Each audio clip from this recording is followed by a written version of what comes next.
Last year, I attended my cousin's wedding with 2 of my children. My younger daughter, Lily, is 6 years old, and her brother, Alan, is 10 years old. My husband was not available at the time and works overseas. So, to attend the wedding dinner, I had to drive a long distance to reach my cousin. The drive was about an hour and a half long. After we finished the wedding dinner, it was already 11 o'clock. I have mild night blindness, and driving at night is very hard for me. So one of my cousins invited me to stay back at her office. Her office is located nearby, only a 10-minute drive away. The office layout is elongated. She bought 3 shop lots and joined them together into a 3-unit office. The second floor of the office is used as a rest area for her employees. She said we could sleep there tonight since no employees were using it. The layout is as follows. When you enter the office, you enter a main lobby, and on the left side is a small room equipped with a bed and a toilet. On the right, you can open a door to enter the kitchen pantry area. To the right of the kitchen, you can enter the final section of the shop lot, which is a laundry area. At the very end of the laundry area, there is a small room also equipped with a bed, purposed as an employee restroom for overnight work. Beside the room, there is a toilet. Do note that the door you need to pass through into the laundry area is extremely heavy and old, which you need to push very hard, making a very loud dragging sound. My cousin didn't bother to change it as it is still functional. 2 families used the rest area tonight. One was a friend of the married couple who also felt too tired to make the long drive back and decided to rest there for the night. The other family used the first room located beside the lobby, and we used the room beside the laundry area. After we took a bath and settled down, we all went to bed after closing all the doors and windows. Since I and the other family did not know each other, we did not talk much and felt more comfortable with the kitchen and laundry doors closed, providing more privacy. In the middle of the night, I woke up for a restroom run. The toilet door was a plastic corrugated folding door. While I was still doing my business, suddenly, someone started pulling the door from outside. I instantly called out, "Wait a minute, almost done." The door stopped shaking. Just after a few seconds, the door was being pulled with greater force, like someone outside was trying to get in. I thought it was my son. I yelled out, "Alan, is that you? Mom is almost done." Then, the shaking stopped again. Just after a few more seconds, when I had just finished flushing, the door started shaking again, but this time very softly. I immediately pulled the door open while it was still shaking. And to my shock, no one was there, just the empty laundry area with the heavy door closed. Suddenly, I felt creeped out. I didn't think it was the other family. If they wanted to use this toilet, they would have had to open 2 very heavy and obnoxiously loud doors just to access the laundry area, which I would have certainly noticed. This meant that no one had opened the doors before. This meant that whoever was shaking my door was either in the laundry area or in our bedroom. I checked every corner of the laundry room and found no one. Then I thought maybe Alan and Lily were playing a prank on me. I went into the room and saw them fast asleep. This confused me even more. There were no windows, and the ceiling of the laundry area was also pure concrete. It was impossible for someone to hide in this area unnoticed. This creeped me out, but I had no choice but to go back to the bedroom, lock the door, and go back to sleep. The next morning, I told both of my children about the incident last night. They, of course, said they had not woken up and gone to the bathroom. If it wasn't my children, who or what was shaking the toilet door in the middle of the night?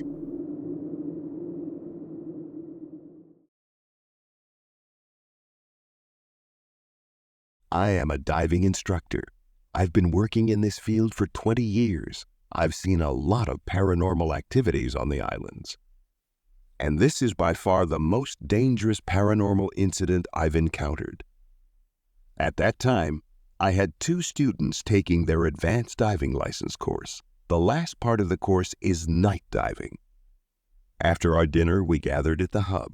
I gave them a quick brief, and we all checked our equipment. Then, we went into the sea at 8 p.m. If you've never done night diving before, allow me to describe it. As soon as you go down into the sea around 10 meters deep, which isn't that deep, it's already pitch black. It's almost impossible to navigate in the depths without your torchlight. Even with your torchlight, you can only see a few meters ahead of you. If the waves are fierce, the water will be cloudy, further reducing your visibility even with a torchlight.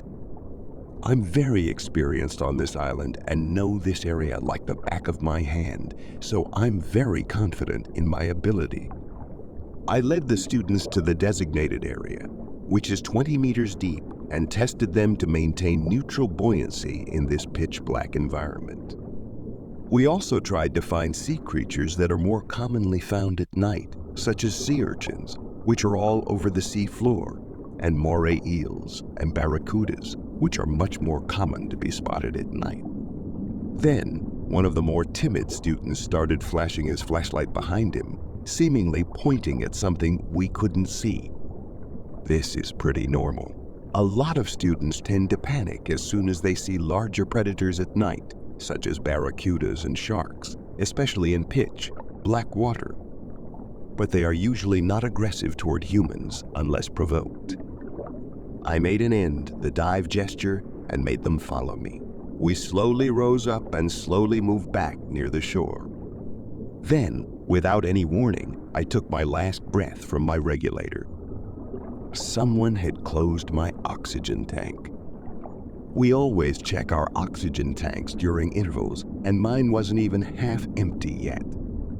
My movements are small and efficient, so I consume very little oxygen compared to my peers.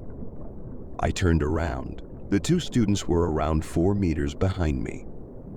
I removed my buoyancy control device as I expected something might have caught onto the valve and accidentally closed the tank. I opened the tank, put my buoyancy control device back on, and continued moving back. Then, something forcefully ripped my regulator out of my mouth. I was sure now that this wasn't the tide or current. There was no current. Something was messing with me. I didn't panic, grabbed my secondary regulator, and continued back to shore. Then we went and had supper. I didn't tell the other 2 students about this incident, as I was afraid this might give the resort a bad reputation or frighten them. The students shared their feelings about their first night dive. They were genuinely thrilled and enjoyed the dive. Then I asked the timid student, "Why were you shining the flashlight behind you just now?" He replied, "I saw a huge black long tail, which I thought was a shark at first, but it was far too long. I couldn't see the head of this creature. It was hidden in the darkness. It kept following us when we started moving back to shore. When I flashed the light, I saw a glimpse of its upper body. I thought it was a fin, but it ended with what looked like hands with webbing. This is when I shined the flashlight at it and asked you guys to look, but it was fast. As soon as the light hit it, it swam away." I quickly dismissed him, saying he was seeing things. Then we finished our supper and went to bed. The next morning, I went back to the same area to find my yanked-out regulator, and I couldn't find it. The regulator mouthpiece is in bright neon blue, which is very visible underwater, and the area is only around 5 meters deep. There was no current the night before. Even if the tide swept the regulator away, it wouldn't have gone far. I told my employer and colleagues about this incident, and we had no idea what it was and couldn't really do anything about it. As time passed, we just treated this as a paranormal incident. I still work at this place, even 5 years after this incident happened. We never had the same incident again. That was the only time I've encountered this entity. I still have no idea if it was a ghost, an unknown creature, or what it was. But I am very sure that night it meant harm to us.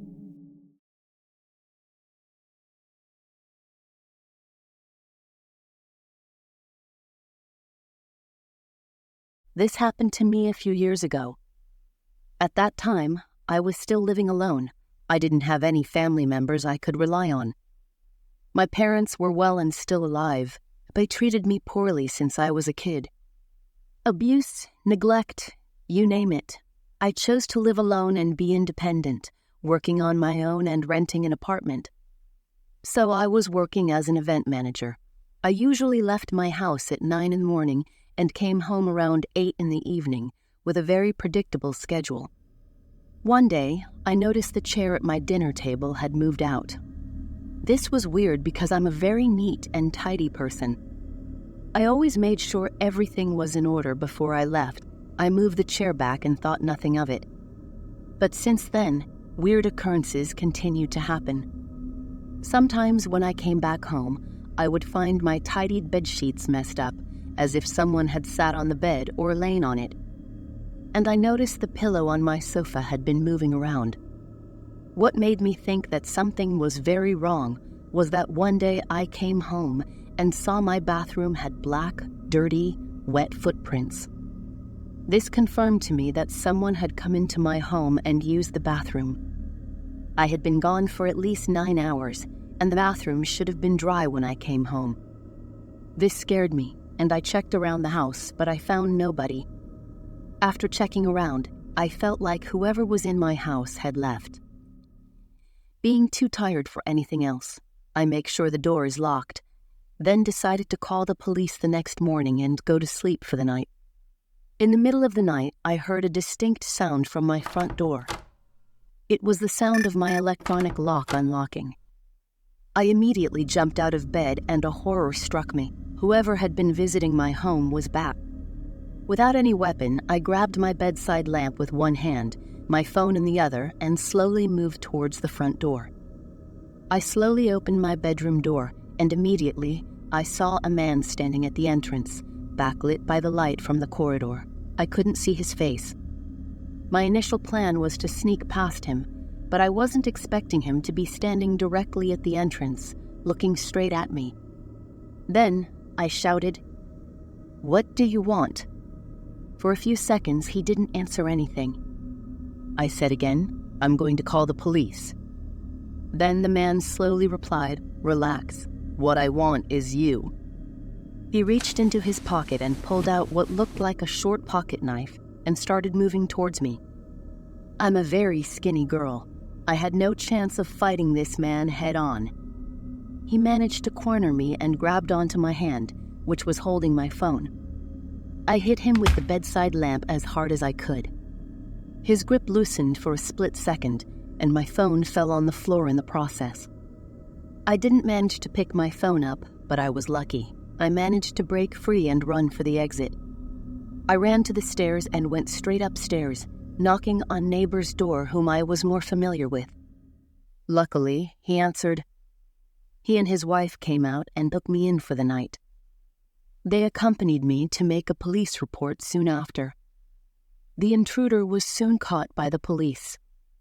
It turned out he was an ex-employee of the building's management, and he had secretly kept the master key for my apartment and had been targeting me for a while. The CCTV footage had caught him following me for 6 months, monitoring my schedule and finding chances to get into my apartment while I wasn't around. This incident scared me to the core, and I invited one of my friends to live with me since then. It was a truly terrifying experience. The thought of a pervert stalking me for 6 months straight just scares me. That night, I was lucky.